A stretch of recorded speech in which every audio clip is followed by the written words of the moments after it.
भारत का संविधान बना, 299 लोग मिले, बैठक हुई, गहन चिंतन शुरू हुआ, चर्चा शुरू हुई।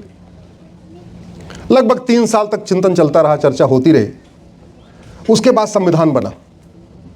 लेकिन जो संविधान आजकल आप लोग पढ़ रहे हैं वो संविधान नहीं बना था। जो संविधान बना था उसमें 22 पार्ट थे, आज भी 22 पार्ट है, लेकिन आज जो 22 पार्ट है उसमें कुछ है नहीं। जो संविधान बना था उसमें 22 पार्ट के पहले 22 चित्र बने हुए थे। जो चित्र बने थे वो भी बड़े मीनिंगफुल थे। उन चित्रों का उस पार्ट से कनेक्शन था। कई चीजें ऐसी होती हैं जब आप लिखते हैं उतना समझ में नहीं आता, लेकिन अगर आप उसको कैलीग्राफी कर देते, छाप देते हैं, ज़्यादा समझ में आ जाता है।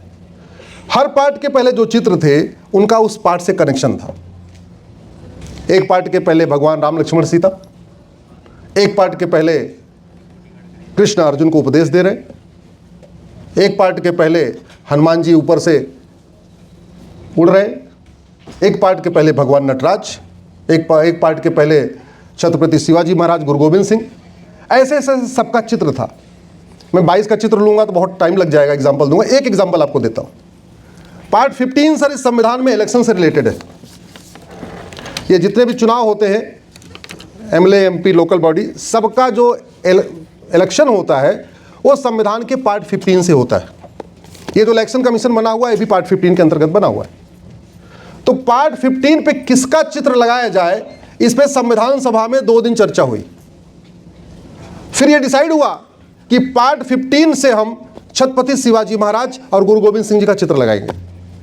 उद्देश्य क्या था कि देश की सभी पॉलिटिकल पार्टियां छत्रपति शिवाजी महाराज का जो बचा हुआ काम है, जो गुरु गोविंद सिंह जी का बचा हुआ काम है, उसको आगे बढ़ाएं।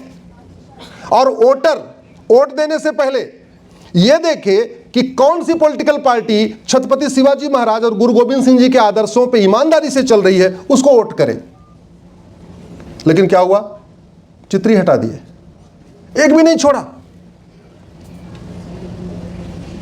अगर वो 22 चित्र रहे होते सर तो इंदिरा जी आ जाती या उनके कोई और भी आ जाते। इमरजेंसी तो इंदिरा गांधी लगा सकती थी, लेकिन संविधान में सोशलिस्ट और सेकुलर जोड़ ही नहीं सकती थी। क्यों?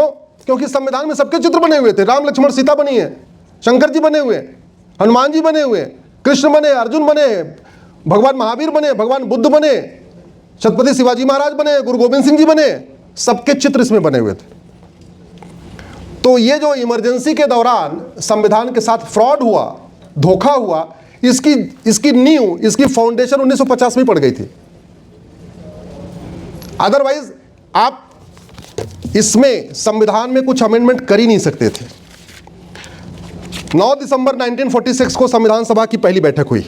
ध्यान से बच्चे जरा ध्यान से समझे, एकेडमिक इश्यू है ये। 11 दिसंबर को डॉक्टर राजेंद्र प्रसाद अध्यक्ष बन गए 1946 को। 13 दिसंबर को संविधान सभा की पहली बैठक हुई, और संविधान सभा की जो पहली बैठक हुई उसमें पहला कार्य क्या हुआ, भारत का प्रियम्बल क्या होगा। प्रियम्बल गाइडिंग लाइट है। सबसे पहले तय हुआ कि संविधान तो बाद में बनाएंगे, पहले हम एम्स एंड ऑब्जेक्ट्स क्लियर कर लेते हैं, पहले हम विजन क्लियर कर लेते हैं, पहले हम अपनी डायरेक्शन क्लियर कर लेते हैं। जब हमारा AIIMS, objects, vision, direction, mission हमारा क्लियर हो जाएगा, फिर हम संविधान बनाएंगे उसको अचीव करने के लिए। तो एक शब्द में कहें तो भारत का संविधान का प्रियम्बल ही संविधान का बेसिक स्ट्रक्चर है। संविधान का प्रियम्बल ही संविधान का बेसिक स्ट्रक्चर है। और केशवानंद भारती केस जो 1973 में जजमेंट आया, उसके पहले भारत में बेसिक स्ट्रक्चर नाम का कोई कुछ था ही नहीं। तो उस समय तक क्या चल रहा था भारत के संविधान का बेसिक स्ट्रक्चर? प्रियम्बल ही संविधान का बेसिक स्ट्रक्चर था। 24 जनवरी 1947 को पूरे दिन बैठक हुई प्रियम्बल की, और बैठक के बाद प्रियम्बल को अडॉप्ट कर लिया गया। 15 नवंबर 1948 को प्रोफेसर केटी शाह साहब ने एक अमेंडमेंट मूव किया। उन्होंने कहा कि संविधान के आर्टिकल 1 में सोशलिस्ट, सेकुलर और फेडरल जोड़ दिया जाए। दिन भर बहस हुई और प्रोफेसर केटी शाह साहब का जो प्रस्ताव था उसको खारिज कर दिया गया। 3 दिसंबर 1948 को प्रोफेसर केटी शाह साहब ने दोबारा फिर एक अमेंडमेंट मूव किया। उन्होंने कहा कि एक काम करो, सोशलिस्ट, सेकुलर, फेडरल तीनों नहीं जोड़ सकते तो थोड़ा बीच में काम कर लो, आर्टिकल 18 में सेकुलर जोड़ दो। वो प्रस्ताव भी खारिज हो गया। 6 दिसंबर 1948 को फिर प्रियम्बल के ऊपर चर्चा हुई। पंडित लोकनाथ मिश्रा ने कहा भारत की संस्कृति बर्बाद हो जाएगी। ये जो विदेशी शब्द हम लेके आ रहे हैं, सेकुलर और ये सोशलिस्ट, इसकी ज़रूरत नहीं है। एच.वी. कामत जो महाराष्ट्र के थे, उन्होंने इसके खिलाफ फिर से बहुत लंबा चौड़ा भाषण दिया, फिर वो प्रस्ताव खारिज हो गया। अंत में 17 दिसंबर 1949 को फाइनल जो प्रीएम्बल था उसको अडॉप्ट कर लिया गया। ये प्रीएम्बल अगर टोटल आप देखें तो 14 दिन डिस्कशन हुआ है। टोटल 14 दिन डिस्कशन होने के बाद प्रीएम्बल आया। सबको पूरा मौका दिया गया बोलने के लिए, सबने अपनी अपनी बात रखी। Professor K.T.. शाह के अलावा और किसी ने इसमें सोशलिस्ट सेकुलर जोड़ने का कोई प्रस्ताव नहीं रखा, और उस प्रस्ताव को भी ऐसे नहीं खारिज कर दिया आंख बंद करके, दिन भर डिस्कशन करके उसको खारिज किया गया। उसके बाद 27 फरवरी 1967 को एक बड़ा फेमस केस है सुप्रीम कोर्ट का, उसको गोलकनाथ केस कहते हैं। सुप्रीम कोर्ट के संविधान पीठ ने कहा कि भाई जो हमारा संविधान का प्रीएम्बल है यही संविधान का बेसिक स्ट्रक्चर है, और सरकार के पास संविधान बदलने का पूरा अधिकार है, लेकिन सरकार संविधान के बेसिक स्ट्रक्चर को बदल नहीं सकती, यानी प्रीएम्बल को नहीं बदल सकती। केशवानंद भारती केस आया 73 में, उसमें भी यही बोले कि संविधान सरकार सब कुछ बदल सकती है, बेसिक स्ट्रक्चर नहीं बदल सकती। 1971 में इंदिरा जी ने शपथ लिया, और शपथ लेते ही गोलकनाथ केस को पलट दिया कि नहीं, हम सरकार हैं, हम कुछ भी पलट सकते हैं। ये संविधान संशोधन था, 24वां संविधान संशोधन। उसके बाद दुर्घटना की शुरुआत हुई 12 जून 1975 से। 12 जून 1975 को हाई कोर्ट का एक फैसला आया, और हाई कोर्ट के फैसले में कहा गया कि जो इंदिरा गांधी का जो चुनाव है वो इनवैलिड है, क्योंकि बहुत चीटिंग की गई है, बहुत फ्रॉड किया गया है, बहुत बूथ लूटा गया है, और ये गलत तरीके से जीती हैं। वास्तव में राजनारायण को जीतना था, लेकिन इंदिरा गांधी को जिताया गया है, इसलिए इनके चुनाव को खारिज किया जाता है। ये घटना है 12 जून की। उनको खबर होगी कि हार सकते हैं, अदरवाइज 13 जून को सुप्रीम कोर्ट में एसएलपी फाइल नहीं हो सकती थी। 12 जून को जजमेंट आया, 13 जून को सुप्रीम कोर्ट पहुंच गई हो। इसका मतलब पिटीशन पहले से रेडी थी, और पता भी था कि फैसला हमारे खिलाफ हो सकता है। 13 जून को सुप्रीम कोर्ट आई, और 24 जून को सुप्रीम कोर्ट का एक फैसला आया।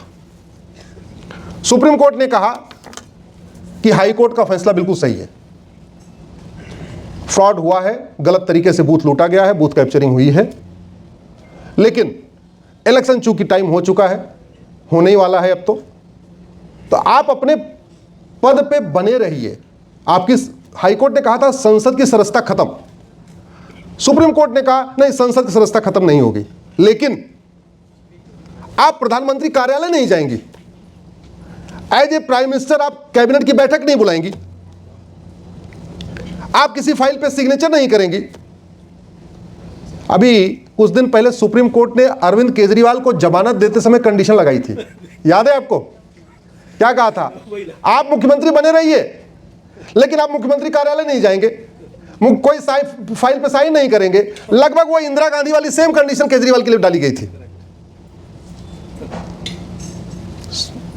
वो नाराज। 24 जून को सुप्रीम कोर्ट ने कहा कि आपको साइन ही नहीं करना है, कैबिनेट की बैठक नहीं बुलाना, कोई निर्णय नहीं लेना, कोई प्रस्ताव पास नहीं करना। अरे भाई ऑफिस ही नहीं जा सकती तो और क्या करेंगे, बस सांसद बन के बने रहिए बस, और प्रधानमंत्री के रूप में वेतन भत्ता नहीं लेना, इतना तक कह दिया। एज ए एमपी आपका जो वेतन भत्ता लेते रहिए, बाकी दूसरा काम मत करिए। लेकिन डिक्टेटरशिप देखिए कि सुप्रीम कोर्ट को सीधे ठेंगा दिखाया, और रात को राष्ट्रपति को बोला कल से भारत में राष्ट्रपति इमरजेंसी लगेगी, आपातकाल लगेगा। भारत के संविधान में इमरजेंसी लगाने का प्रावधान है, लेकिन इमरजेंसी लगाने का दो ही प्रावधान है। भारत के खिलाफ किसी देश ने युद्ध छेड़ दिया हो,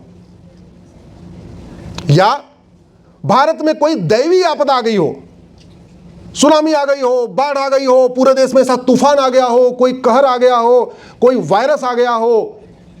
इमरजेंसी लगाने की केवल दो कंडीशन है, बाहर से दुश्मन का हमला, या भारत के अंदर कोई दैवीय आपदा जिसको सरकार कंट्रोल नहीं कर सकती। तीसरा कोई ऑप्शन नहीं है इमरजेंसी लगाने का। संविधान का गला उस दिन घोटा गया 25 जून को, जहां संविधान की धज्जियां उड़ाते हुए और सीधे सीधे इमरजेंसी लगा दी गई। और ये यहीं पे मामला खत्म नहीं हुआ, इसके बाद भी मामला चलता रहा। सारे मीडिया जेल में, सारे पत्रकार जेल में, सारे विपक्ष के नेता या तो भाग गए या तो जेल में। खदेड़ खदेड़ के लोगों को मारा गया। पूरे देश में पुलिस अपना काम कर रही थी, जो इधर से इशारा किया गया। और जानते हैं, एक अगस्त 1975 को इमरजेंसी के दौरान, जब लोकसभा खाली है विपक्षी सांसदों से, विधानसभा खाली है, संविधान का 38वां संशोधन कर दिया। संविधान संशोधन 2/3 बहुमत से होता है। संविधान कोई कानून बनाना नहीं है, संविधान बदलना बहुत सीरियस काम है, पूरा डिस्कशन होता है। इसके बावजूद उन्होंने इमरजेंसी के दौरान भी, जब न मीडिया जेल में, जानते हैं यहीं पे आईटीओ के पास एक, मैं नाम नहीं लेना चाहूँगा, अखबार का ऑफिस है, उसका तो बिजली पानी का कनेक्शन ही काट दिया।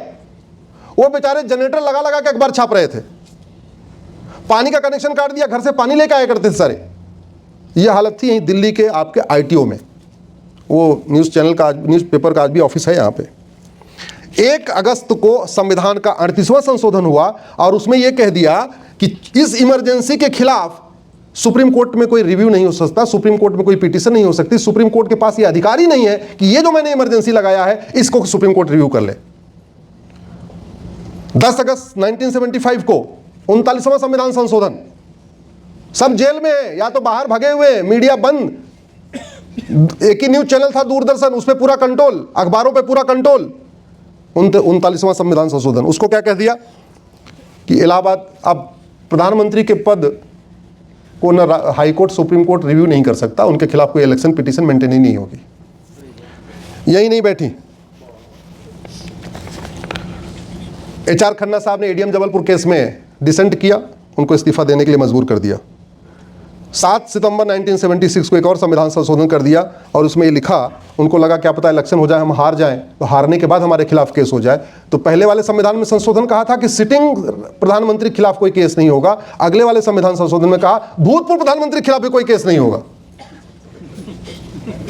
कभी सुना आपने? नहीं सुना। मैं आपसे आग्रह करूंगा सर, भारत में एक ही कॉन्स्टिट्यूशन की किताब है जिसपे ये सब बातें लिखी हुई हैं, द कॉन्स्टिट्यूशन वी अडॉप्टेड करके मिस्टर विजय हंसरिया द्वारा की लिखी गई किताब है। ये अच्छी किताब है, इसमें पूरा डिटेल दिया हुआ कैसे संविधान के साथ खिलवाड़ हुआ, कैसे कैसे हुआ। अच्छा, 18 मार्च को लोकसभा का कार्यकाल पूरा हो गया। 18 मार्च 76 को लोकसभा का टेन्योर भी 5 साल का पूरा हो गया। राष्ट्रपति इमरजेंसी लगी थी, संविधान संशोधन हो रहा था, और वो भी इसलिए खत्म हो जाना कि 18 मार्च को तो लोकसभा खत्म हो गई।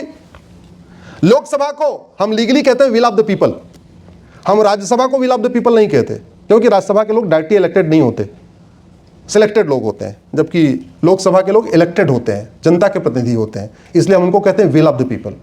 तो 18 मार्च 76 को विल ऑफ द पीपल भी खत्म हो गई।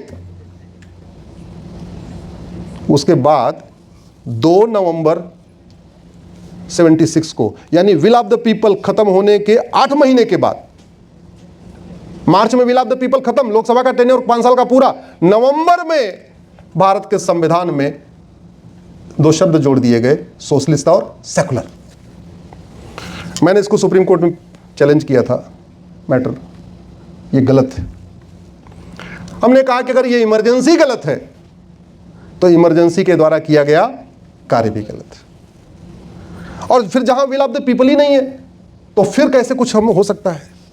और अगर ये संविधान संशोधन ठीक है तो फिर भारत तो सेकुलर है, और सेकुलर देश में मजहब के आधार पर कोई नियम कानून होता ही नहीं। अगर भारत वास्तव में सेकुलर है तो मजहब के आधार पर नियम कानून होना चाहिए क्या? जोर से बच्चे बताएं आपस में। सेकुलरिज्म का मतलब gender neutral, religion neutral. Secular law का मतलब सबके लिए कॉमन लॉ। तो अगर वास्तव में भारत सेकुलर है, फिर मजहब के आधार पर नियम क्यों है, मजहब के आधार पर कानून क्यों है, मजहब के आधार पर बोर्ड क्यों है, मजहब के आधार पर ट्रिब्यूनल क्यों है, मजहब के आधार पर स्कूल क्यों है, मजहब के आधार पर कॉलेज क्यों है, मजहब के आधार पर यूनिवर्सिटी क्यों है, मजहब के आधार पर लोन क्यों है, मजहब के आधार पर वजीफा क्यों है? फिर तो पूरी तरीके से भारत को सेकुलर बना देना चाहिए। बहुत सारे बच्चों को मन में आ रहा था कि सेकुलर आ गया तो क्या फर्क पड़ता है, क्या दिक्कत क्या है, ऐसा हो सकता है चल रहा हो मन में, चल रहा है, किसी के मन में नहीं चल रहा है, चल रहा है। देखो पहली बात तो ये, अगर हमारे पास अच्छी चीज़ है खाने पीने के लिए तो हमें घटिया चीज़ खानी चाहिए क्या? जोर से बताइए सर। हमारे पास स्वास्थ्यवर्धक चीज़ है, ऐसी चीज़ है जिसको खाने के बाद आपका स्वास्थ्य भी अच्छा रहेगा, तन मन अच्छा रहेगा, उसको उपयोग करना चाहिए, या फिर जंक फूड खाना चाहिए? जंक फूड इमरजेंसी में खाना चाहिए, मजबूरी में खाना चाहिए, या एज ए रूटीन हैबिट खाना चाहिए? जोर से बताइए ज़रा। इमरजेंसी, हाँ भाई भूख लगी है, कुछ नहीं मिल रहा तो फिर मैगी पिज्ज़ा खा लो कुछ, ऐसे थोड़ी है, अगर वास्तव में मिल रहा है रोटी दाल चावल दाल तो वही खाना चाहिए।